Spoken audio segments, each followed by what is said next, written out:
Bueno, aquí los elementos más importantes de la sucesión apostólica es que la Escritura es clara que nadie se autonombra, siempre debe haber alguien que te nombre a ti. Sí. ¿No? Yo sé que algunos protestantes van a decir, no sé, a mí me nombraron, ¿no? El problema es que si eso siempre ha existido, en teoría deberíamos retroceder en el nombramiento de cada uno y deberíamos llegar a Cristo. Si ellos se jactan de que fueron nombrados, ellos deberían llegar a Cristo, su sucesión. El problema es que llega en la Iglesia Católica, llega el Lutero. Hasta ahí.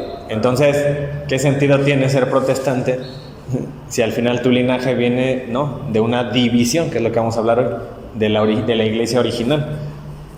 Entonces, es cortar, ¿no?, con eso que la Escritura nos enseña, que no debe haber división, nadie se autonombra y jamás alguien se volvió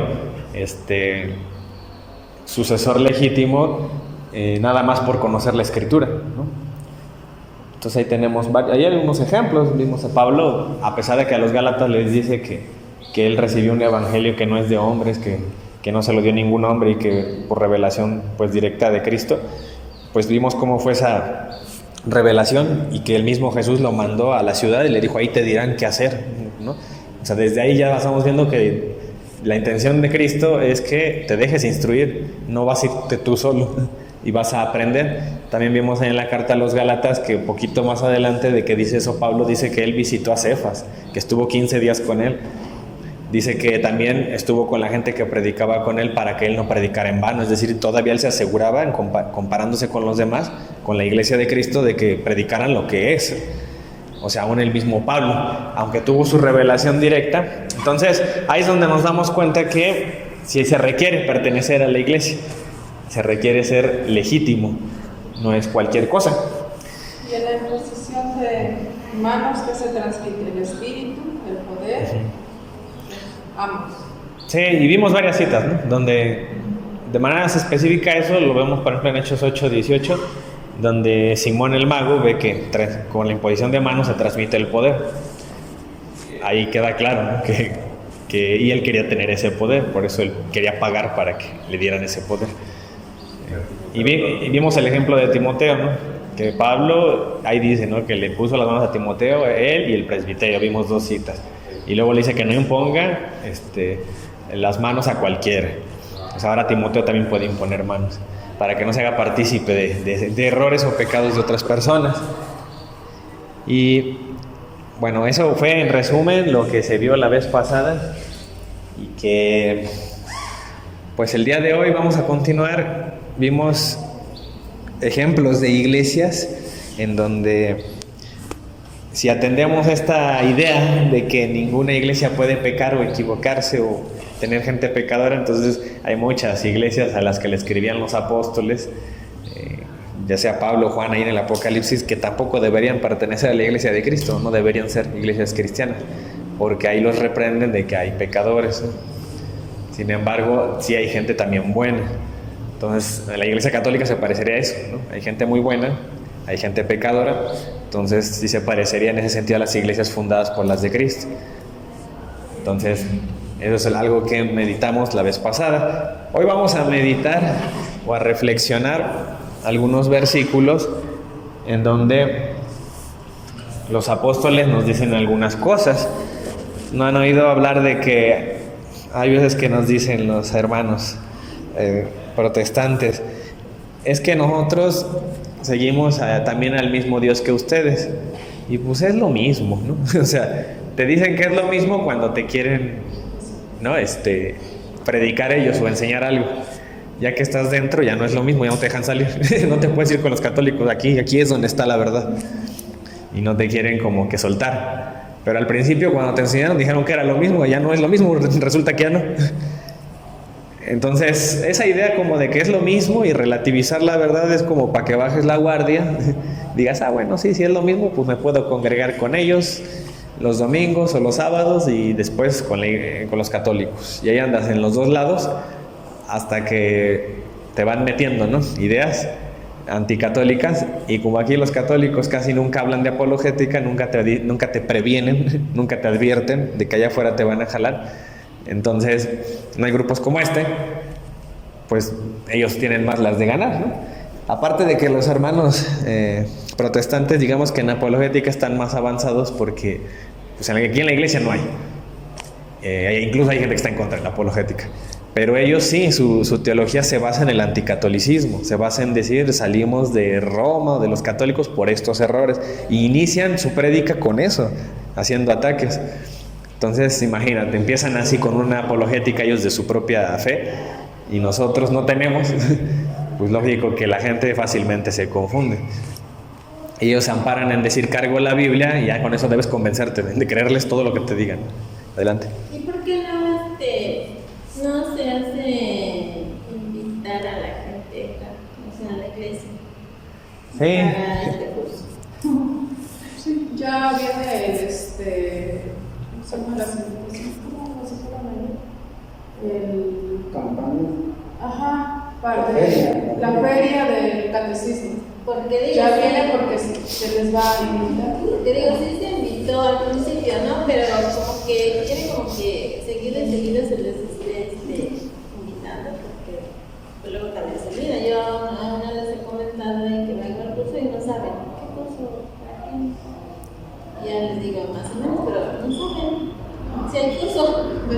Creo en 2 semanas, algo así, va a ser la feria del catecismo, y ahí vamos a tener la oportunidad de invitar y poner nuestro puestecito también, por así decirlo, ¿verdad? Pero nada más es así como una vez y ya no sucede después. No, o sea, digo, individualmente cada quien puede invitar. Yo he invitado a muchos, ¿no? Algunos vienen, pero lo cierto, la triste realidad, es que muy pocos católicos sí tienen una actitud de defender su fe.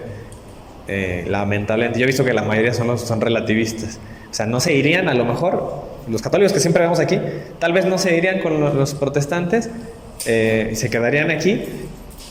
Digo, los que vienen, los que casi no vienen ni se diga. Pero se quedan acá, pero tienden a creer que con eso están respetando, ¿no? No quieren meterse en la defensa, no quieren profundizar en conocer su fe. Y aunque estés aquí en la iglesia correcta, pues uno por más tiene conocidos familiares protestantes, o al menos no protestantes, pero sí con dudas, y por eso no vienen a la iglesia, porque tienen dudas. Entonces el católico que está aquí encerrado, que no aprende nunca de su fe, pero está aquí encerrado, ¿cómo les explica, cómo les resuelve? Yo tengo muchos amigos que están en esa situación. A mí tengo una señora que es muy amiga mía y me dice que su hijo ya está con los protestantes.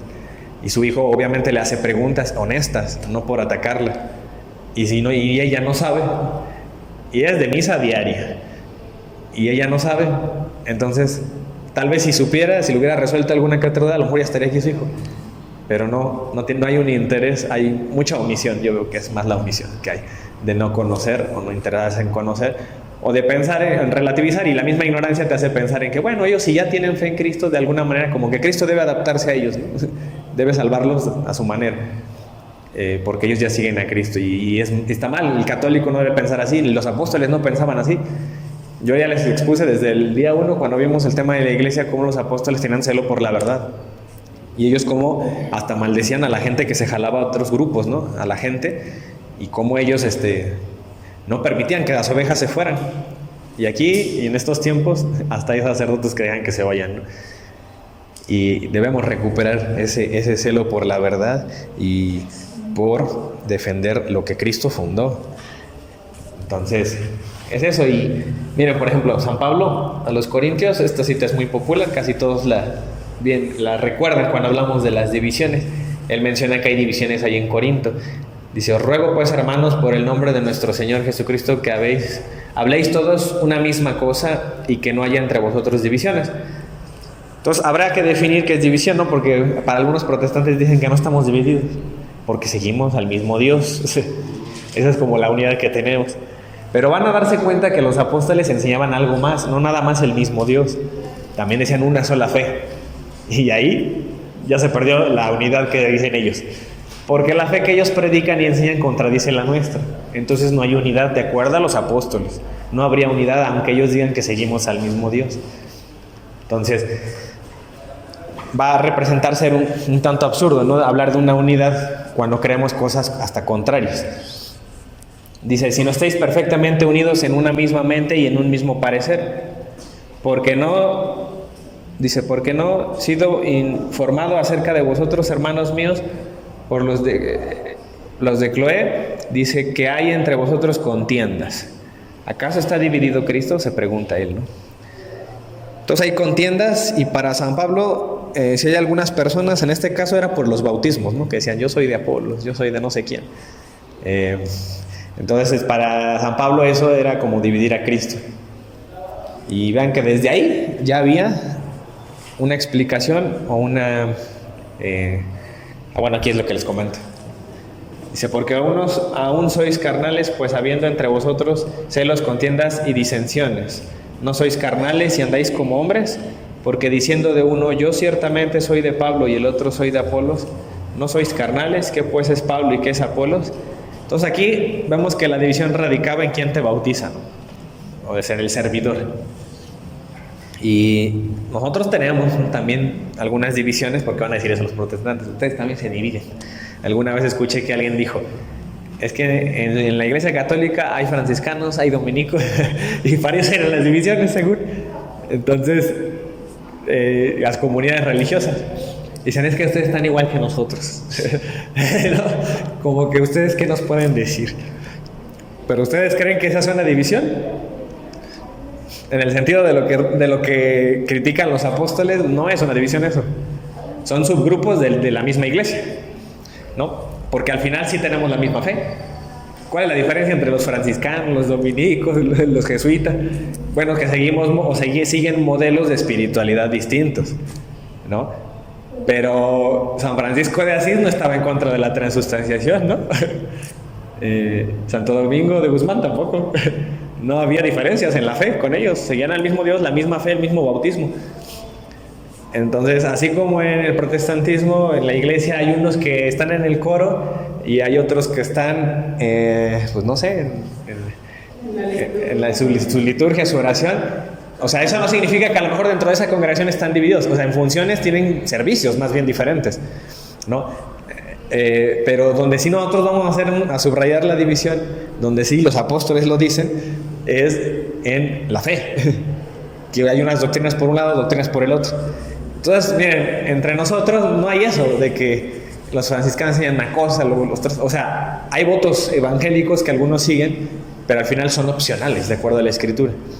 No es algo estrictamente que todo cristiano debe seguir. Y vamos, continuamos, ¿no? Ahí en esa misma carta de los Corintios dice, por ejemplo, ahí San Pablo, pero al anunciaros esto, que sigue, no os alabo, dice, porque no os congregáis para lo mejor, sino para lo peor. Aquí lo subrayo, para San Pablo eso es lo peor. Pues en primer lugar, cuando os reunís como iglesia, oigo que hay entre vosotros divisiones. Para él eso es lo peor, ¿no? Que haya divisiones. Dice, en parte lo creo, porque es preciso que entre vosotros haya disensiones, para que se hagan manifiestas entre vosotros los que son aprobados. Cuando pues os reunís vosotros, esto no es comer la cena. Bueno, ahí está específicamente hablando de la cena del Señor o la Eucaristía. Y dice que pues sí, si es necesario, sí debe existir, o normal que existan diferencias. Nada más que el católico que es dócil, pues si se encuentra o choca su idea, su postura con lo que manda la iglesia, bueno, el católico que es católico correcto dice, bueno, me someto, ¿no? Se aprende. También yo estoy para aprender. Entonces, sigues a la iglesia de Cristo y al final no nos dividimos. Si hay una diferencia, un error, nos ayudan nuestras autoridades, se corrige y bueno, y el católico que no sea seguidor del cuerpo de Cristo, pues va a decir, yo me hago mi iglesia o me salgo, me voy con otros. Bueno, para San Pablo hacer ese acto es de lo peor. Por ejemplo, cuando le escribe a Tito, le dice esto, al hombre que causa divisiones, dice, después de una y otra amonestación, deséchalo. ¿No? Por eso también la iglesia excomulga. Ha habido herejes, ¿no? Ha habido gente excomulgada. ¿Por qué? Porque causan división en el tema doctrinal. Y la herejía es algo muy condenado, ya San Pablo nos lo decía, que entra dentro del grupo de las personas que no entran al reino. Dice, sabiendo que el tal se ha pervertido y peca, está condenado por su propio juicio. La excomunión. Por ejemplo, a los filipenses dice algo interesante. Dice, algunos a la verdad predican a Cristo por envidia y contienda. Pero otros, dice, es decir, hay dos grupos, por buena voluntad. Los unos anuncian a Cristo por contención, no sinceramente pensando añadir aflicción a mis prisiones. Dice, pero los otros por amor, sabiendo que estoy puesto para la defensa del Evangelio. Entonces, según San Pablo, debemos tener cuidado porque hay gente que va a predicar a Cristo, pero no son de los nuestros. Y entonces, ¿por qué hay católicos que dicen, pues ya trae la Biblia y ya me habla de Cristo? Es de los nuestros. Está bien escucharlo, atenderlo, asistir a sus estudios bíblicos, a sus congregaciones, cuando San Pablo desde ahí ya nos decía que hay gente que predica un Cristo diferente, ¿no? Entonces, si supiéramos eso todos, tal vez no prestaríamos los oídos a cualquier persona que te hable de Cristo. No te confiarías tan fácil, ¿no? Y así, ¿cuántos católicos nos hubieran ido? Se hubieran quedado. Por ejemplo, ahí en los Romanos 16 dice, mas os ruego, hermanos, que os fijéis en los que causan divisiones y tropiezos en contra de la doctrina. Entonces la división en la que nos debemos fijar, según San Pablo, es la división doctrinal. No, es que seguimos al mismo Dios. Pues sí, pero ese Dios al que tú sigues dice que no confesemos los pecados con un sacerdote. Y aquí de este lado decimos que sí. Esa es la doctrina. Entonces hay una división en la doctrina. Dice aquí que nos fijemos en esas personas. Dice que vosotros habéis aprendido y que dice, os apartéis de ellos. San Pablo dice, apártense de ellos. Imagínense que San Pablo reviviera hoy, resucite. Y que venga aquí a nuestro grupo y se dé cuenta que allá abajito hay un culto de otros hermanos que predican otro Cristo, diferente al nuestro. ¿Qué les diría a los católicos? Apártense de esa gente. No. Entonces, ¿y eso decimos nosotros? ¿Eso enseñamos o lo relativizamos, ¿no? Es lo que debemos meditar. Y por eso les digo que lo que los apóstoles creían y el celo que tenían no es el que la mayoría de católicos hoy tendría. Entonces, para esto, en estos tiempos, pues no nos queda de otra más que aprender, prepararnos. Cuando la iglesia era una y todos eran católicos, no había tanto problema. Pero ahora que ya hay muchas opciones, uno ya debe informarse, debe aprender. Entonces, es el objetivo de este grupo. Dice aquí, por tales personas no sirven a nuestro Señor Jesucristo.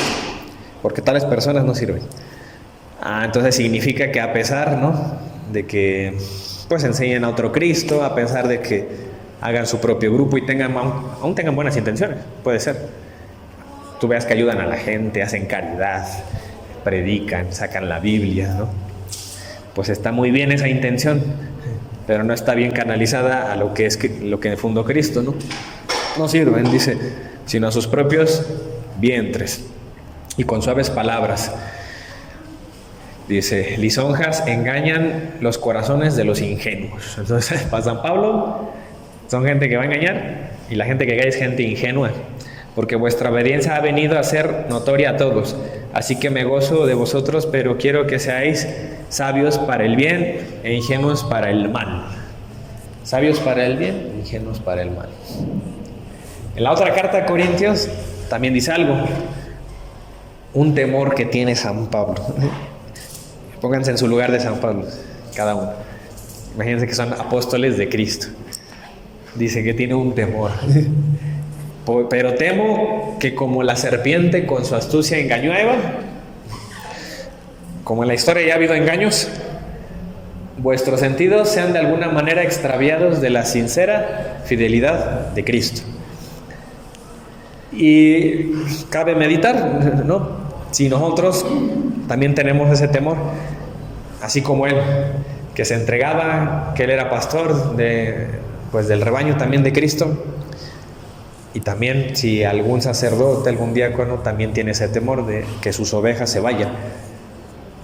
Y cuando nos enteramos de que fulanito ya se fue de la iglesia, ya no quiere venir, por la razón que sea, tal vez porque encontró otra congregación o porque ya dejó de creer en Dios, se decepcionó, y nosotros como, ¿qué hacemos? No, pues ni modo, hay que orar por él, Dios lo bendiga. Es nuestra actitud. No hay temor de nosotros. Muchas veces no nos preocupa, no vamos a buscarlo, no vamos a hablar con él. Entonces no nos parecemos a los apóstoles, ¿verdad? De que tengamos esa preocupación que sí tenía San Pablo. Debemos tenerla y hay que recobrarla y recuperarla y transmitirla a los demás. De la gente que se sale de la fidelidad. Entonces, a veces ya no es necesario que cuando la persona muere, ya no es necesario que alguien, ni que te vayas a otra, si la persona te aparta. Sí. Cuando te pasa, por ejemplo, alguna enfermedad o alguna muerte de un querido o algún problema. Que hay gente que si no tiene bien fundamentada la fe, pues, se resiente, pues como que tiene resentimiento contra Dios. Se deprime. Se deprime, Sí, fíjense que acá entre nos, yo soy así. De verdad que yo creo que estoy aquí porque Dios es grande. Pero sí tiendo yo en mi pasado he sido así también. Yo creo que ahorita a lo mejor ya no tanto. A desanimarme, a decir, bueno, ¿y para qué tanto seguir a Cristo? ¿Para qué tanta castidad? ¿Para qué tanta humildad? ¿No? Al final me han pasado estas cosas.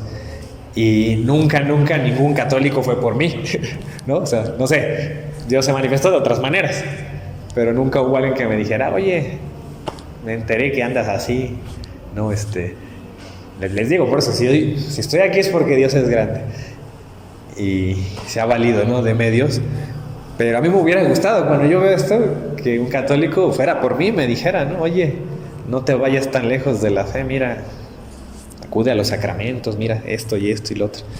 Yo eso lo he hecho porque a mí me gustaría que lo hubieran hecho conmigo, ¿no? Y yo lo he hecho con otras personas. Algunas veces he tenido éxito y algunas no, pero cuando menos trato, ¿no? De imitar esto de los apóstoles, de que puedes sembrar la semillita por la ajá, de que las ovejas no veas el cambio, pero ya sabemos que no es necesario que tú veas el cambio. Siembra uno la semilla en alguien y ya después se va a dar la conversión. Algún día dirá, me acuerdo que él me invitó, así como tú, sí, que hubiera invitado, estaría recordando, me invitó a alguien. O una frase simplemente, una enseñanza. Yo me acuerdo hace tiempo, un cuate que me dijo una parábola que se me hizo muy congruente, aunque yo no le creí, pero digo, oye, pero si está en la Biblia, debe de ser algo importante. Entonces, pero ni le tomé importancia en ese momento, hasta ya después la fui reflexionando de como unos 20 años. Sí, y por eso también es bueno que aunque estemos aquí y estemos en este curso y aparentemente nos vemos muy interesados en todo esto, de todas maneras tenemos que orar entre nosotros y por todos, ¿no? Porque hoy me ven aquí, mañana no sé. Ojalá y no recaiga en eso, ¿va? Pero la ven que la vida da vueltas. No, y es que por ejemplo nosotros, incluso como dices tú, te puedes desanimar, te puedes decepcionar, te puedes envidiar, porque yo creo que eso nos pasa a todos. Sí. Si tú lo estás comentando y eso me pasa a mí también, en algún momento llegas y dices, oye, pero ¿para qué tanto leer la Biblia? ¿Para qué tanto hacer cursos? O sea, ¿qué chiste tiene? Mejor debería yo andar ganando dinero, pues eso es lo que necesitamos todo el mundo. Debería andarme divirtiendo, debería andar haciendo otras cosas. Entonces desanima a uno y a todos nos pasa. Se deprime uno en algún momento, pero hay algo que te lleva, que te sostiene y que te hace seguir adelante, aunque atiendas así. Y bueno, uno se da cuenta porque ya también leyendo a los santos, estábamos viendo también otra vez que si los santos que tienen un alto grado de espiritualidad llegan a ese tiempo, a esa etapa de la oscuridad, de la noche oscura, pero a un mayor grado, pues así como son a un alto grado espiritual, pues a un mayor grado de la noche oscura. Se decepcionan, ya no creen en Dios, todo eso. Sienten que los ha abandonado Dios, pero, o sea, la fuerza o la fortaleza que ellos tienen es de seguir adelante. Ellos no por eso se desaniman. Dicen ellos que oran todavía más y más y más, y su espíritu se fortalece y cruzan. Aunque sin sentir nada. Entonces ese es el otro mensaje también para nosotros, y eso ahorita que lo estás comentando es cierto. Yo a veces siento, ¿para qué estoy haciendo eso? Igualito las palabras que estás diciendo, ¿para qué lo estoy haciendo? Si nadie quiere escuchar esto, o sea, somos muy poquitos, los que vienen nomás una vez, a veces ya nunca vuelven a venir, o sea, ¿qué chiste tiene? Pero siempre hay algo que te hace... Sí, te entiendo, porque es como aplica lo que dice Cristo, ¿no? De que los trabajadores son pocos, pero la mies es mucha. Y los invitados son muchos. Y, pocos. Y uno puede caer en la tentación de decir, bueno, es que da lo mismo si venimos o no, si hacemos esto o no. De todas maneras, siempre estamos los mismos, ¿no? Y digo, yo no sé el alcance que tengan los videos. Puede ser que alguien haya visto algo y estuvo a punto de irse y dijo, no, mira, esto que dicen tiene razón. Sí. Hay veces que decimos cosas que no sabemos qué alcance tienen. Miren, yo les voy a compartir algo personal. Yo daba, ahorita me salí recién por cuestiones de trabajo, de ocupaciones, pero yo estaba en la escuela de pastoral y yo le di a un grupo. Y a mí me sorprendió bastante, uno de esas personitas que eran mis alumnos, es un señor ya muy mayor y fue hospitalizado y es un muy buen amigo a la fecha mío y lo quiero un montón. Y ya pues me sorprendió mucho que ahí en el hospital a quien más quería ver era a mí, de todos, hasta de su familia dentro. Entonces yo dije, ¿por qué no? Y me dijo eso una vecina de él. Y me dijo, es que a mí me dijo que quería verte y te quiero un montón. Y pues nunca había demostrado eso, ¿no? O no lo había notado. Y dijo, es que me dijo que tú le ayudaste mucho en la fe, en lo que tú le enseñaste. Fíjense, y eso nada más de alguien que yo me enteré, de las veces que he hablado y he dicho, no sé si lo he hecho. Pero yo lo que aprendí de todo esto es de que Dios no tiene que darte explicaciones de Él cómo hace las cosas y para qué tú debes de hacerlas, ¿no? El cómo Él obra a lo mejor ni lo vas a notar, ni te vas a dar cuenta. Pero las pocas veces que me ha dejado ver, pues sí ha tenido un efecto esto, ¿no? Y me hace recordar, algún santo una vez dijo eso, que cuando Cristo, un vidente, que cuando Cristo estaba en Getsemaní también tuvo esa tentación de decir, ¿y es que para qué hago esto? ¿No? Como decir eso. Si de todas maneras Él vio en el futuro y todo, que no todos iban a unirse al cristianismo, a la iglesia. Iba a haber gente que iba a seguir obrando igual, que iban a profanar la Eucaristía, todo lo que Él estaba haciendo. Así como estamos. Y sin embargo Él no se rajó, Él hizo las cosas. Yo creo que esa es la actitud que uno debe tener, ¿no? Aunque salve solo a uno, pues por ese único a lo mejor se te perdonan todos los pecados, dice el apóstol Santiago, ¿no? Entonces, por ese único tú te salvas, porque tú le ayudaste. Y eso basta. Es tu 100%. Sí, y entonces pues va a haber muchos que van a rechazarte y van a hacerte ver que esto es una tontería, pero no es así, ¿no? No debe ser así. Entonces al final yo creo que Dios lo que te califica es pues a ti, ¿no? ¿Qué actitud tan cristiana tomaste? Y pues ni modo, aunque seamos, dice, ¿no? el Papa Juan Pablo II, pues hay que amar la verdad, hay que seguirla, aunque volvamos a hacer 12 otra vez y se vayan todos. Entonces eso es lo que tenemos que hacer.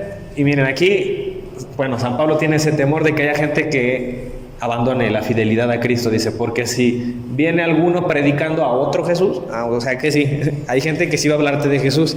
No te debes confiar cuando te hablen de Jesús. ¿Cuál Jesús es? ¿Cómo reconozco cuál Jesús es? Pues ¿quién me lo está enseñando? Me lo está enseñando un testigo de Jehová, me lo está enseñando un pentecostal, me lo está enseñando un católico. ¿Cuál Jesús es? ¿Cuál versión de Jesús? ¿Cuál versión del Evangelio? Eso me debo fijar. Pero no, la mayoría de gente dice, ya me habló de Cristo, está bien lo que me diga. Lo que sea que me diga está bien porque carga la Biblia, me la está leyendo. Otro Jesús dice, que el que os hemos predicado, o si recibís otro espíritu. Entonces hay un espíritu que les dice, mira, órale a María, eso nos dicen los católicos, y hay otro espíritu que dice, no, eso es idolatría, no le ores a María. Entonces hay espíritus distintos diciendo cosas distintas. Aparentemente dice al espíritu que habéis recibido u otro evangelio. Entonces significa que no siempre es el mismo evangelio. Los mormones dicen que hay otro evangelio de Jesucristo que desapareció aquí en América, cuando San Pablo ya nos advertía que iba a venir gente que nos iba a hablar de otros evangelios. Desde los apóstoles ya nos lo decían. O sí, pues hay versiones o doctrinales que supuestamente enseñan los apóstoles y Cristo que otras congregaciones siguen, van contra nosotros, nos dicen, no, es que los apóstoles enseñaron, San Pablo se congregaba el sábado y tenemos que guardar el sábado. Y acá de este lado decimos que los apóstoles nos enseñan lo contrario, que ahora es el domingo, el día del Señor. Y entonces así es, miles de ejemplos podemos dar, ¿no? De divisiones en ese sentido y de evangelios distintos. Y por eso ya hemos visto muchas veces esta cita, solamente la voy a resumir, ahí en Efesios 4, San Pablo ya hablaba de la unidad, o sea, siempre enseñaron a conservar la unidad de los apóstoles y la división siempre la condenaron. Entonces dice, yo pues preso en el Señor os ruego andéis como es digno de la vocación que fuisteis llamados, con toda humildad y mansedumbre. Dice, soportándonos con paciencia los unos a los otros. Y aquí subrayé un montón de veces que dice la palabra uno, único, unidad, ¿no? Dice, guardar la unidad del espíritu, un cuerpo, no diferentes cuerpos o un cuerpo dividido, un espíritu, una misma esperanza, dice, un Señor. Y ahí decimos, todos estamos unidos, pero una fe, a ver, siguen la misma fe todos. Si unos dicen que Dios es Trinidad, otros dicen que no, que nada más es una persona. Si unos dicen que la salvación se pierde, otros dicen que ya no se pierde nunca, una vez que ya levantaste tu mano y confesaste a Cristo. Dice, un bautismo. ¿Y cuántos bautismos encontramos hoy? Diferentes todos. Un Dios. Porque si San Pablo dijera solo un Dios, bueno, hasta seríamos hermanos con los judíos, ¿no? Pues en el mismo Dios creemos. No en Cristo, pero ahí habría la diferencia. Pero no es lo mismo. Por algo Pablo le predicaba a los judíos. Porque Pablo sabía que no había unidad. Aunque creían en el mismo Dios, tenían que creer en Cristo. Y Padre de todos. ¿Y todo esto para qué? ¿Para qué insiste en ese mismo capítulo de Efesios? ¿Para qué insiste San Pablo que haya una unidad? Bueno, pues aquí más adelante lo dice. Que esa unidad se va a soportar en estas personas, ¿no? Y menciona ministerios, apóstoles, profetas, evangelistas, pastores, maestros. ¿Por qué? ¿Por qué debe haber esa unidad? De perfeccionar a los santos. No dice que con que tengamos la Sagrada Escritura ya hay unidad. Dice que debe haber un soporte ¿de quién? De personas, es decir, congregación, hombres, la iglesia. Y eso cumple un propósito, dice, a fin de confeccionar a los santos, dice, ¿qué más? Dice para la, ¿qué dice? Para la edificación del cuerpo de Cristo y una unidad en la fe y el conocimiento del Hijo de Dios. Significa que cuando hay divisiones, cuando no nos dejamos guiar por estas personas que estableció Cristo, no vamos a conocer al Cristo completo, al verdadero. Dice que cuando estamos unidos, todos con ellos, con las autoridades, llegamos al conocimiento del Hijo de Dios pleno. Entonces, mientras estemos por allá en otros lados, con otras ideologías, con otras religiones, conoceremos poco de Cristo, pero no completamente. Dice, para que ya no seamos niños fluctuantes en la fe. Aquí ya lo dice muy específico. Le preocupa a San Pablo la doctrina. Que seamos llevados por doquiera con todo viento de doctrina. ¿Y en qué momento San Pablo dijo, lean cada quien la Escritura y cada quien lo que entienda para que no sean llevados por cualquier viento de doctrina? Cada quien aprenda a su manera, por su propia cuenta. Cada quien es responsable, ¿no? He oído muchas veces que pastores dicen eso. No, es que aquí nadie habla como que nadie habla con la autoridad de nada. O sea, cuando conviene dicen eso, ¿no? Cuando ya estás en la congregación y te quieren dar órdenes, ahí sí tienes que seguir la autoridad. No, pero es que cada quien tiene que leer la Escritura y cada quien tiene como que formarse su propia religión, ¿no? Su propia fe. Y no, San Pablo nunca jamás enseñó eso a nadie, ni los apóstoles. Aquí lo que me enseñan es que para que yo no me vaya o no me desvíe de la doctrina, no, tengo yo que agarrar la Biblia por mi cuenta. Tengo yo que estar en este cuerpo de estas personas que Cristo puso. Apóstoles, profetas, maestros, pastores. No, es que sí, en mi congregación hay profetas. Bueno, sigue la línea apostólica. ¿A poco si llegas a Cristo? Vienen de Cristo. No, pues te vas a dar cuenta que llegan a la iglesia católica o vienen de una división, de otra división. Entonces, esa es, ¿no? Y fíjense cómo al final todo esto que quiere San Pablo pues tiene una base, ¿no? Dice que porque por estratagema o por estrategia, dice, de hombres, que para engañar, dice, emplean la astucia, las artimañas del error dice, sino que, dice que, bueno, desatendiendo a la verdad, ¿no? Es lo que quiere decir. Sino que siguiendo la verdad, en amor, crezcamos en todo, en aquel que es la cabeza. Que es Cristo. Esto es Cristo. Entonces aquí se me hace muy clarito, ¿no? Cómo San Pablo hila la unidad, la enlaza con las autoridades que dejó Cristo, y que eso es lo que no me va a desviar de la doctrina. Entonces significa que yo me debo dejar instruir por hombres que ya tienen el Evangelio. Yo no nací conociéndolo. Entonces eso de que cada quien por su cuenta y tú tomas la Biblia y ya no le hagas caso a estos hombres que dejó Cristo, pues eso es una enseñanza de hombres, ¿no? No es una enseñanza de los apóstoles. Es bueno, me refiero a la tradición apostólica, obviamente los apóstoles son hombres, pero cuando hablo de tradición apostólica sabemos que hablamos de las enseñanzas de Cristo que dejó a los apóstoles. No es necesariamente que vengan o sean ocurrencias de ellos. Y sigue mencionando San Pablo ahí en los Corintios, hablando de la unidad. Esto ya se los leí, pero ahora quiero subrayar para que vean cómo él se refiere tanto a la unidad.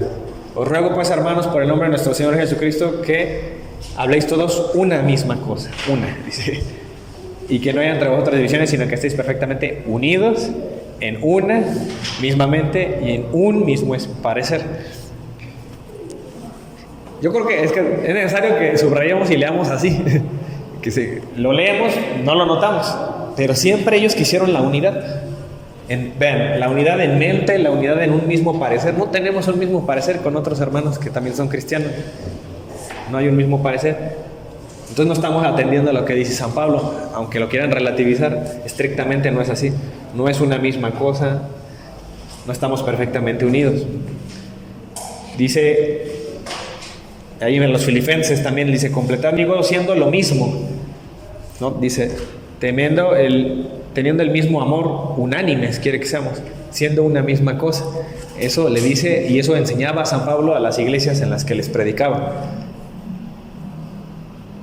Dice, pero en aquello a que hemos llegado, sigamos una misma regla, una misma cosa. También continúa diciendo, insiste mucho en eso. Y por ejemplo el apóstol Pedro también enseñaba o hablaba de esta unidad. Aparte de San Pablo, dice, finalmente ser todos de un mismo sentir, compasivos, amándonos fraternalmente, misericordiosos y amigables. Entonces nuestro primer papa también nos enseñaba a ser unánimes incluso en el sentimiento. Ya vimos en lo sentimental, en lo doctrinal, que tengamos un mismo parecer. En todo eso debemos estar juntos, de acuerdo a los apóstoles. Y bueno, hasta aquí quería hablarles de este tema de las divisiones y lo que dicen los apóstoles, y que no eran relativistas, ¿verdad? Como algunos otros, que van a decir, bueno, pero también hay divisiones en la parroquia, por ejemplo. Luego los apóstoles de la palabra se pelean con los catequistas, ¿no? O con algún otro grupo. Pues sí, pero seguimos en la misma iglesia, ¿no? Y claro que va a existir diferencias. Gracias a Dios somos distintos. Y hay una cabeza principal donde se proclama, y simplemente todo el mundo se puede dar cuenta que la unidad es llevada a cabo por un obispo, que es el Papa. Entonces, aunque fueran, vamos a decir que fueran de un grupo de agustinos y no están en comunión con el Papa, pues sí están fuera. Ahí hay división, como lo han pasado como los ritos lefebristas, ¿no? No están en comunión con el Papa, no obedecen al Papa. O ellos sí los obedecen, los lefebristas. No, que yo sepa no. Por eso Sí, se no. puede. Entonces, por ejemplo, otra división son aunque están en comunión con la misma doctrina, Los ortodoxos. los ortodoxos, pero ellos no obedecen al Papa. Entonces, claro que esa es una división, por eso es el cisma ahí. Sí, ahorita que tocaste el punto como medular, ¿no? O sea, el Papa es eso lo que va a representar. Y bueno, ya lo hemos hablado, probablemente lo hablaremos más adelante, ya tocando el tema de la iglesia. ¿Por qué la Escritura y el mismo Cristo nos orilla a que veamos a Pedro? ¿No? Porque el centro, digamos, del Evangelio obviamente es Cristo.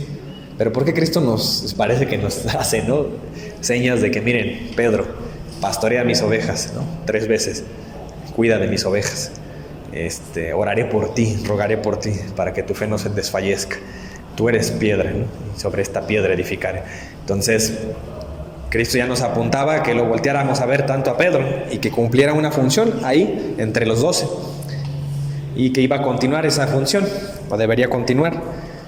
Entonces, sí, exactamente, dentro de una de las definiciones que les di de Iglesia de Cristo era esa, como la central, para distinguir exactamente que sea la Iglesia de Cristo, deben seguir al pastor que dejó Cristo.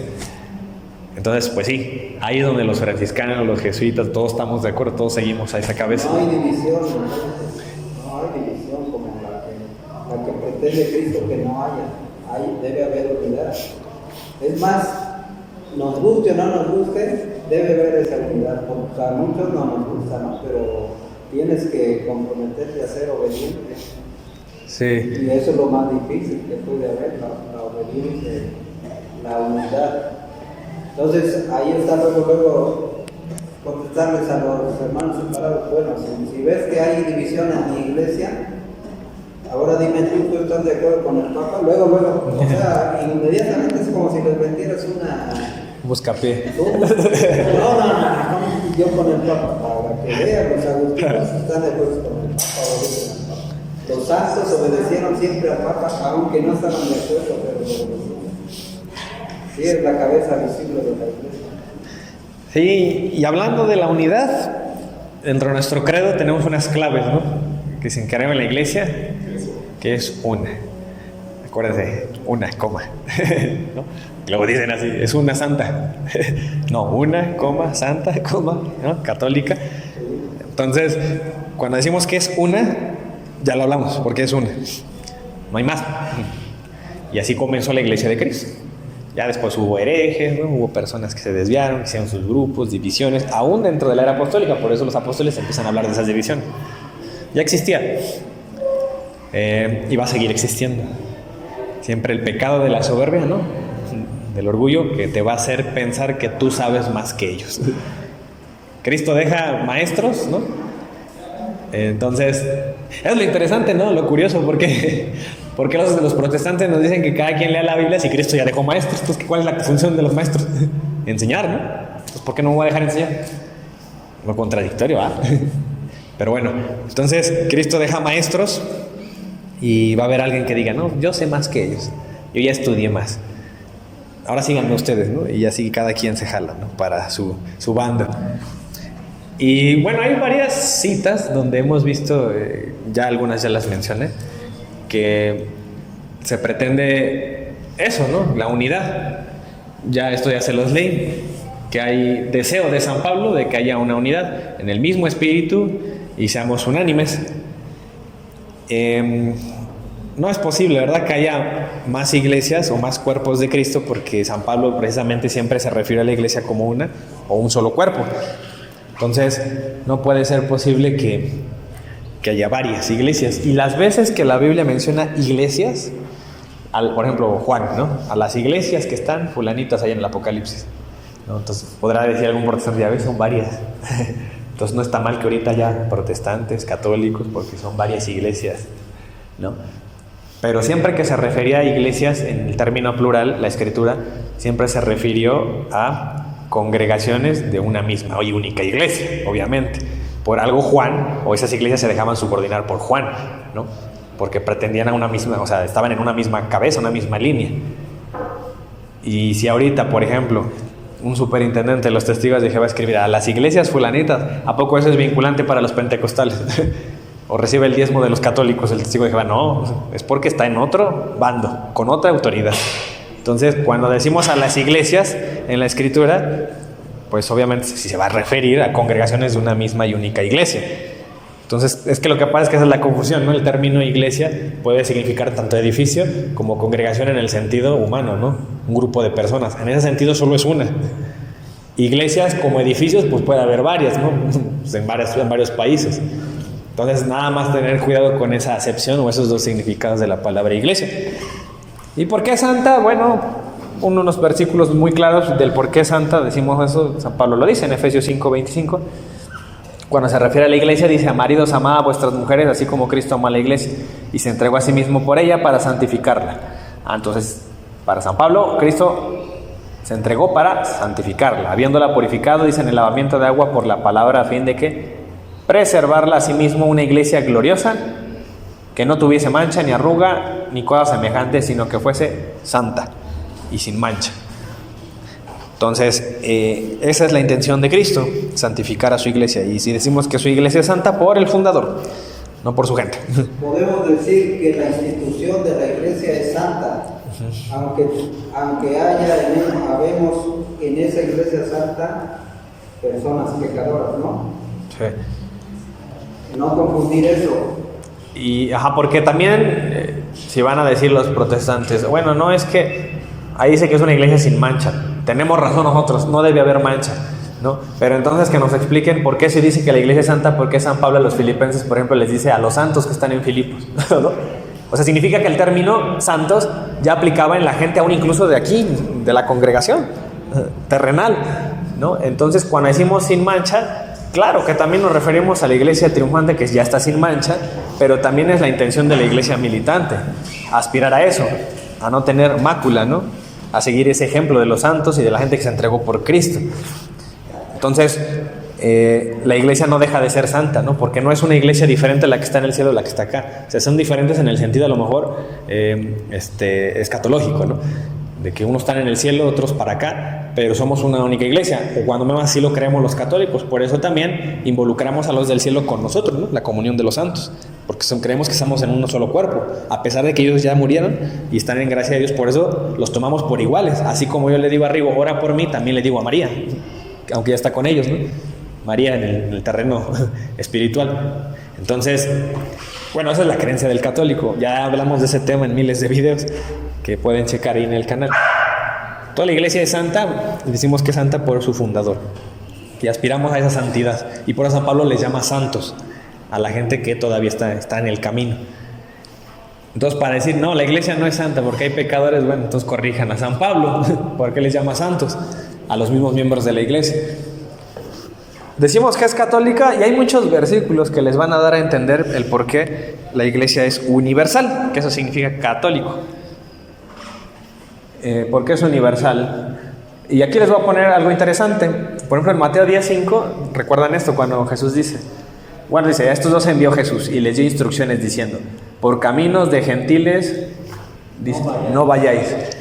Vean cómo cuando empieza el ministerio de Jesús, parece que la iglesia no es universal. Dice nada, no vayan con ellos. Quiere que el mensaje solo se predique, ¿a quiénes? Dice, y en ciudades samaritanos no entréis. Pareciera que no quiere que el evangelio vaya ahí. Ni gentiles ni samaritanos. Dice, no es que no quieran, sino que todo es a su tiempo.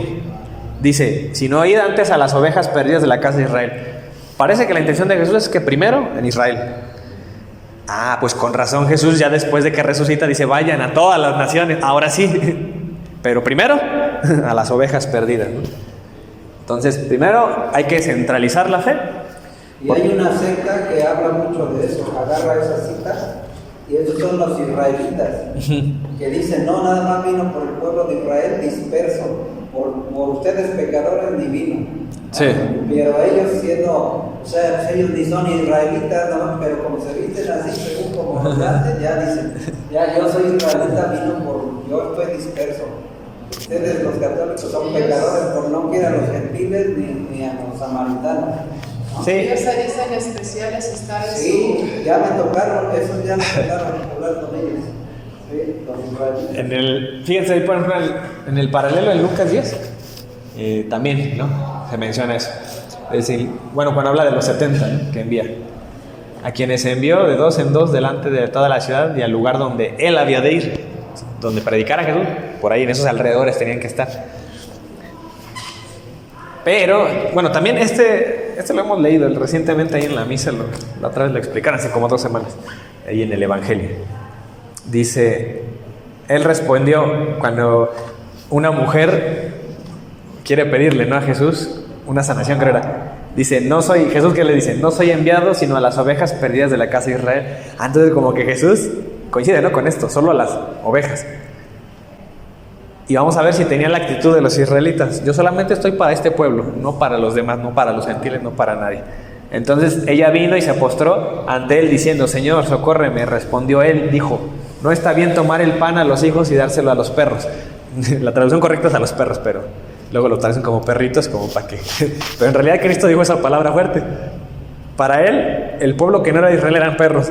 Tenía que ir primero con las ovejas de la casa de Israel.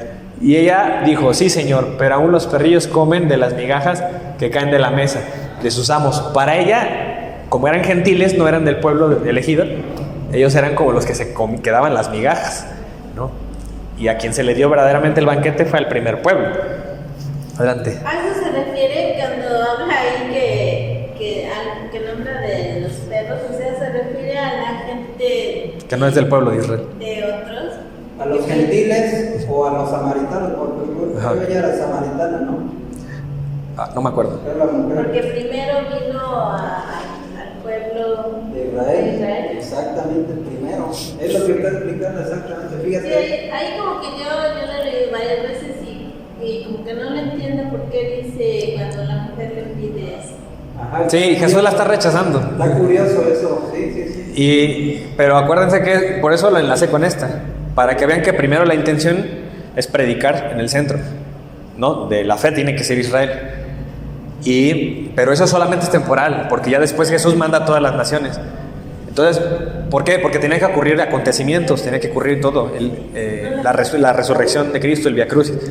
Entonces, miren, pero a pesar de eso, Jesús, vean lo que hace. Entonces respondió Jesús, dijo, oh mujer, grande es tu fe, hágase contigo como quieres. Entonces significa, o sea, que sí, Jesús tiene esta intención, o es el plan, pero también es misericordioso, ¿no? Entonces, también... Lucas 10. Y su hija fue, dice, sanada desde aquella hora. Entonces vio la fe en la mujer, y ¿qué hace Dios? Se compadece. A pesar de, fíjense qué interesante es, a pesar de que Dios tiene unos planes, si tú le pides o tú tienes méritos, también Dios lo considera.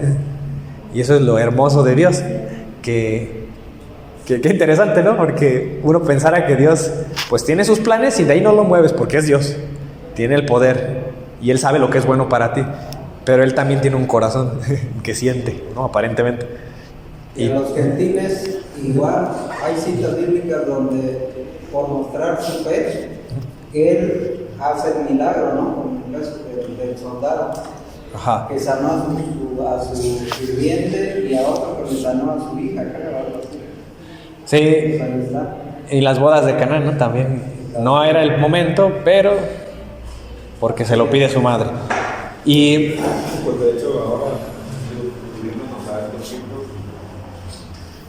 a veces, digo, no me consta, pero según videos que muestran en otras iglesias, ajá. Hay manifestación también del Espíritu Santo, ¿no? Aunque no son Sí, y sí lo puede haber, porque al final yo creo que hasta un ateo, si se le ocurre invocar a Dios de manera sincera, yo creo puede tener una respuesta. Y yo pienso que esas respuestas de parte de Dios deben ser obviamente compatibles, si son de Dios, con la fe verdadera que dejó Cristo cuando vino. Y siempre debe haber una intención, claro, de atender a las personas, pero tampoco eso es garantía de que tú estés en la verdad, ¿no? El que Dios atienda un llamado tuyo, una necesidad, es porque Dios es amoroso. Pero también Dios, yo creo, ¿no? Que espera que tú ames la verdad. Y eso ya es otro boleto, ¿no? Yo no creo otro que camino. en el protestantismo, cuando hacen sus reuniones y que dicen en la manifestación del Espíritu Santo, yo no les creo. ¿Por qué? Empiezan a moverse como endemoniados. ¿A poco así se presenta el Espíritu Santo? En la manifestación del Espíritu, yo no creo. Pues mira, yo no digo que todos, pero sí creo que puede haber algo de Dios ahí, ¿no? Obviamente, porque al final si tú sinceramente invocas a Dios, pues puede ser. Pero también una manifestación de Dios es cuando alguien te enseña la verdad. Y eso no lo toman como manifestación de Dios cuando un católico dialoga contigo, ¿no? Entonces también uno debe replantearse que tampoco todo es milagros, ¿no? En el camino de Dios. Algunas cosas sí, Dios se va a manifestar de una manera distinta en Lo donde... que pasa que también dicen, pues también el diablo hace milagros. O sea, también el diablo te va... Eso dicen ellos de los milagros eucarísticos. Pues, yo este la lado. verdad, yo no creo que en el protestantismo ahí ande el Espíritu Santo. Sí. Y bueno, pues será debatible, ¿no? Habría que analizar cada caso, porque puede ser que sí hay algunos, ¿no? Sí, lo importante, lo de que debemos de estar seguros es de que, como dice Diego, no hay garantía, pues. No hay garantía, pues podemos darles el beneficio de la duda. Es que, sí, por ejemplo, ¿sí se acuerdan cuando leímos allá en 1 Corintios 12, 28 en adelante? Cuando menciona otra vez los ministerios San Pablo y dice que unos son apóstoles. Y curiosamente, hasta el final deja los milagros. El problema es, o sea, y lo dice así, en primer lugar apóstoles, lo dice como en orden jerárquico. Y dice al final los que hacen milagros. O sea que los milagros solo son una parte de nuestra fe, no es todo. Y lamentablemente mucha gente piensa que con un milagro ya, esta es la iglesia de Cristo, ya como si los milagros lo fueran todo. Pero no, primero apóstoles, es decir, primero los representantes, eso es lo que te debes fijar primero, antes de ver milagros, ¿no? Entonces, ahí en esa cita es claro. Y también pasa con el lado de esos grupos de los espiritistas, videntes y todo eso, que es su forma de engañar con supuestos milagros, curaciones o adivinaciones. Sí. Y que mucha gente también se engaña. Le engañan por ese lado. Por supuesto, milagros o curaciones. Sanación. Pero pues sí sabemos que en la Biblia existe el versículo donde dice que pues, el diablo también hace milagros, ¿no? Por eso sí hay que ver con mucho cuidado. Y la otra también, como decía, acuérdense que los milagros casi en el último es una parte muy pequeña, al igual que hablar en lenguas, porque luego hablar en lenguas ya se sienten bien como que pues, ellos tienen el poder y que Dios está con ellos por hablar en lenguas, pues eso no. Incluso aquí en la iglesia a mí me ha tocado que hay algunos que nos dicen que hablan lenguas, pero realmente si uno se pone a ver, nada más como que se sienten como que son más que los demás y eso se ve de lejos, ¿no? Entonces, Sí. Y bueno, miren, este preámbulo que les hice, para que vean que cuando empieza el Evangelio, Cristo predicó primero en una zona, y ya esto ya ocurre cuando Él ya resucita, y ya deja una encomienda, ahora sí vayan a todas las naciones. Es decir, después de la resurrección, ya se va a contar una historia, ¿no?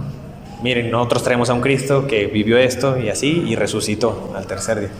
Ahora sí ya pueden, después de la resurrección, hacer eso. Hacer discípulos a todas las naciones, bautizándolos en el nombre del Padre, el Hijo y el Espíritu Santo. Y bueno, eso es lo que dice, enséñenles que guarden todas las cosas que os he mandado. En aquel entonces no había nada escrito, la predicación pues era oral. Los apóstoles ya tenían esa encomienda. Vean que no les dijo, vayan y prediquen, que todos lean la Biblia y lean sus cartas y se dejen guiar por los escritos. No, déjense guiar por los apóstoles, por personas. ahí ya a todas las naciones. Y antes nos había mandado en el capítulo 10 que nada más a los pueblos dispersos de Israel. Y aquí ya estamos viendo que a todas las naciones. Sí, y si de verdad fuera Cristo sola escritura, o los apóstoles, Él hubiera dicho, miren, les escribí esto, predíquenlo con esto, ¿no? No escribía nada Cristo, seguramente sabía escribir, ¿no? Los apóstoles, pues, supongo que sí, porque pues, por eso Pablo escribía cartas. San Pedro a lo mejor escribía, o le escribían porque él era pescador, ¿no? Dice que era una persona del vulgo. O sea, hay una cita que dice eso, que Juan y él... Ajá. Entonces, ahí en el libro de los Hechos dice, ¿no? Eso. Entonces, vemos aquí que la intención de los apóstoles o de Cristo es que es un mensaje verbal que se va a ir transmitiendo, ¿no? A veces los protestantes se agarran de decir, no, pero ya después de tantos años, el mensaje ya debe de ser, debemos basarnos en lo escrito, porque ahora, ahí en ese tiempo sí estaban los apóstoles, sí se podía orar, pero ahora que ya no están los apóstoles, ahora tiene que ser lo escrito, ¿no? El problema de esa enseñanza es que esa no es una enseñanza de los apóstoles. Si hubiera sido así de verdad desde el principio, lo hubieran dicho aquí. Nunca lo dicen. Entonces, ¿qué significa eso? Que la iglesia primitiva seguía una transmisión oral y escrita también. Y es... Ya estamos en la contradicción de que antes que la gente pues no había Biblia, no sabían leer. Sí, ese es el error. Ajá. No había tanta división a lo mejor, porque creo que a raíz de que se ha tenido mayor acceso a la información de cada quien Sí. la interpreta, la usa para... Sí. Y el Evangelio de Marcos también dice lo mismo, ¿no? Dijo Jesús: id por todo el mundo y predicar el Evangelio a toda criatura. Y la misma encomienda, ¿no?, que en Mateo. Que ahora sí el Evangelio, es decir, que esa congregación debe ser universal. El mensaje es para todos. Por eso también ahí en la primera Timoteo 2:5, ¿crees? Quiere que todos se salven, ¿no?, y lleguen al conocimiento de la verdad. ¿Quiénes? Todos, no nada más ya los de Israel. Todos lleguen al conocimiento de la verdad. Todos sean salvados. Es la intención de Cristo. Y por ejemplo ahí en la carta que escribe San Pablo a Tito, ahí en Tito 2:3-14, dice también algo, ¿no?, de que Cristo hizo, porque van a decir, no, es que es el pueblo de Israel nada más. No, pero Cristo hizo un pueblo para sí mismo, un pueblo personal propio. Es la iglesia. No, por eso ahí dice eso: guardando la esperanza bienaventurada y la manifestación gloriosa de nuestro gran Dios y Salvador Jesucristo, quien se dio a sí mismo por nosotros para redimirnos de toda iniquidad y purificar para sí un pueblo propio, celoso de buenas obras. Entonces Cristo se dio un pueblo propio, personal, ese, al que todos les va a llegar ese mensaje. Y bueno, también vemos esa misma clave de que son todos, sin excepción, debe ir ese mensaje. Por ejemplo, en Apocalipsis 5:9 dice: y cantaban un nuevo cántico diciendo: digno eres de tomar el libro, de abrir sus sellos, porque tú fuiste inmolada y con tu sangre, dice, nos han redimido para que Dios de todo linaje y lengua y pueblo y nación. Entonces, obviamente se refiere a Jesús ahí. Para toda lengua, todo linaje, toda nación. Allá en Romanos 1:5 dice: y por quien recibimos la gracia y el apostolado para la obediencia a la fe en todas las naciones por amor de su nombre. Todas. Entonces es una enseñanza apostólica que es para todas. Y no es como esa congregación que dice, no, vamos para el pueblo de Israel. Él es el pueblo elegido. Si los apóstoles decían que es para todos. Allá mismo en esa carta de Romanos, más adelante dice: primeramente doy gracias a mi Dios mediante Jesucristo con respecto a todos vosotros, de que vuestra fe se divulga por todo el mundo. Ahí dice, que dice Cristo, vayan a todas las naciones. Y Él dice que esa fe se divulga por todo el mundo. Ahí en Hechos 1:8, pero recibiréis el poder cuando haya venido sobre vosotros el Espíritu Santo y me seréis testigos en Jerusalén, en toda Judea, en Samaria y hasta lo último de la tierra. Sigue mencionando esto Jesús, que vayan a todas las naciones, que tiene que ser católica el mensaje. No, pero que no está la palabra católica. Bueno, pues está el significado, ¿no? Tampoco la Biblia fue escrita así, ¿no? O sea, en la Biblia, si tú vas en el original, no existe la palabra, por ejemplo, la palabra espíritu. Dice en griego neuma. Bueno, pero es que la traducción es esa, en español. Bueno, entonces la traducción de esto, que es todos, para nosotros es católico. Es lo mismo, ¿no? Es un engaño eso de que tienes que encontrar esa la palabra. El significado es lo que importa, la doctrina, la enseñanza.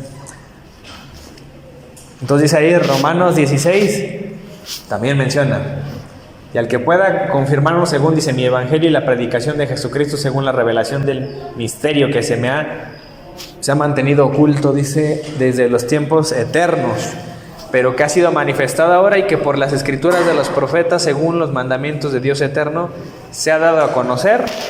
¿Qué se ha dado a conocer? Todas las gentes, para que obedezcan a la fe. Se ha dado a conocer a todos. Todos es todos. Y hay muchos más versículos, Por ejemplo, aquí también menciona ahí en Romanos 9, San Pablo algo interesante, dice: a los cuales también ha llamado, esto es, a nosotros no solo de los judíos. Aquí ya es específico. San Pablo, es decir, no solo a los judíos, dice, sino también a los gentiles. Hasta el mensaje también es para ellos. Como también en Oseas dice, llamaré pueblo mío al que no era mi pueblo. Lo que decía Tito, tomó un pueblo para sí mismo. Entonces no era su pueblo, pero ahora lo va a llamar mi pueblo, porque los primeros no lo aceptaron, o bueno, cuando menos la mayoría, o no sé, algunos no lo aceptaron. Entonces por eso decimos que la iglesia es católica, ¿no? Ya sale el mensaje fuera de los judíos. No nada más también es para ellos, sino para los gentiles o las demás personas que no tenemos la circuncisión. ¿Por qué decimos que la iglesia es apostólica? Porque ahí inicia, ¿no? Es el fundamento, la base, los apóstoles. Pilares, ¿no? Por eso dice ahí en Efesios 2:20, edificado sobre el fundamento de los apóstoles y profetas, siendo principal piedra del ángulo Jesucristo mismo. Y ahí van a decir, ya ves, la piedra es Jesús. No lo que siempre dice. Que bueno, eso después lo vemos cuando veamos el primado de Pedro, porque tenemos que entender esa analogía de que todos somos piedra.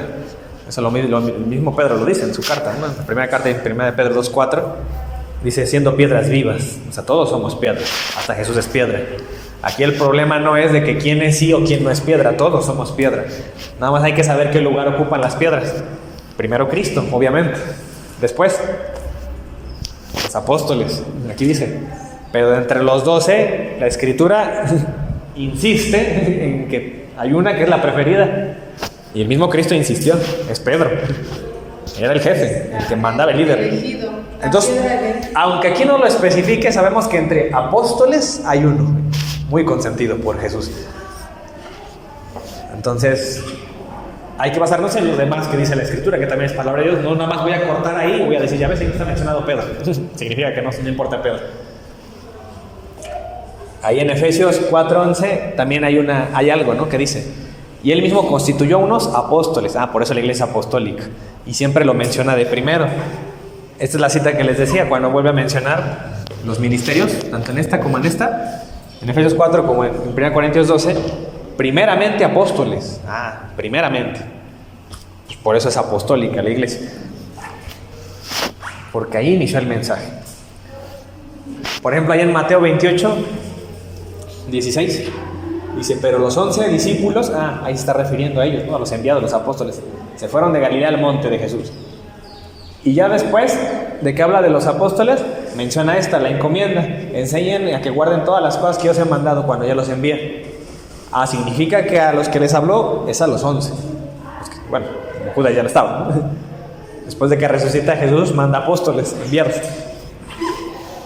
Pues la iglesia debe ser eso, apostólica. Dice ahí en Hechos 2:42, ¿y qué hacía la iglesia primitiva?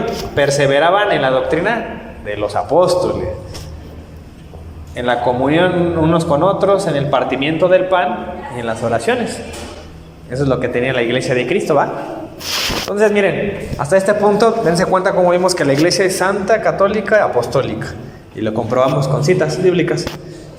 ¿Por qué no dice la iglesia es santa, católica, apostólica y bíblica? No, porque yo luego ahí ando afuera de los templos de los hermanos, veo que dice iglesia bíblica de Jesucristo, no sé qué, iglesia fulanita bíblica, como si esa fuera una nota de la iglesia, una característica. Exactamente. 300 años no hubo escritura, o sea, un canon establecido. No, pero sí circulaban las cartas de Pablo. Sí, pero no las tenían todos. Y circulaba el Apocalipsis y había iglesias cristianas que eran de Cristo y no aceptaban el Apocalipsis, era debatible. Entonces no había un canon. Entonces, digamos que la Biblia estaba como dividida, ¿no? Como son varios libros ahí juntos, pues las cartas andaban por todos lados. Algunos tenían algunas cartas, otros tenían otras. Entonces, ¿cómo podemos decir que la iglesia era bíblica? No lo era. Si no hay un canon ya determinado, establecido, oficial. Entonces, por 300 años no existió eso. ¿Qué significa? Que cuando yo digo que mi iglesia es bíblica, mi iglesia no es de Cristo. Porque no viene de ese tiempo. Porque la iglesia funcionó sin un canon oficial mucho tiempo, pura transmisión oral. Y había alguno que otro escrito que sí se predicaba, y había otros escritos que no los tenemos, que se enseñaban en las liturgias y eran palabra de Dios, considerados. Ya les dije, ¿no? La Vida G, el Pastor de Hermas, la Carta Clemente a los Corintios. Entonces, lo consideraban palabra de Dios. y eran también escritos de apóstoles, igual que los que tenemos en la Biblia. Pero ¿quién pone fin a esa discusión?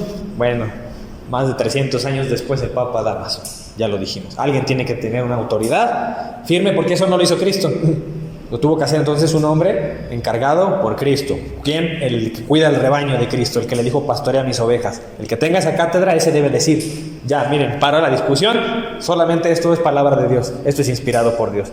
Ah, bueno, entonces tiene razón, ¿no? Jesucristo en dejar a un hombre, dejar una autoridad, y Jesucristo dice, todos los días estoy con ustedes hasta el fin del mundo. Es decir, Jesucristo se va a manifestar en ese hombre, o el Espíritu Santo, como lo quieran ver, y va a poner fin a esa discusión. Entonces la iglesia no podemos decir que sea bíblica, porque para eso ya dijimos, es apostólica.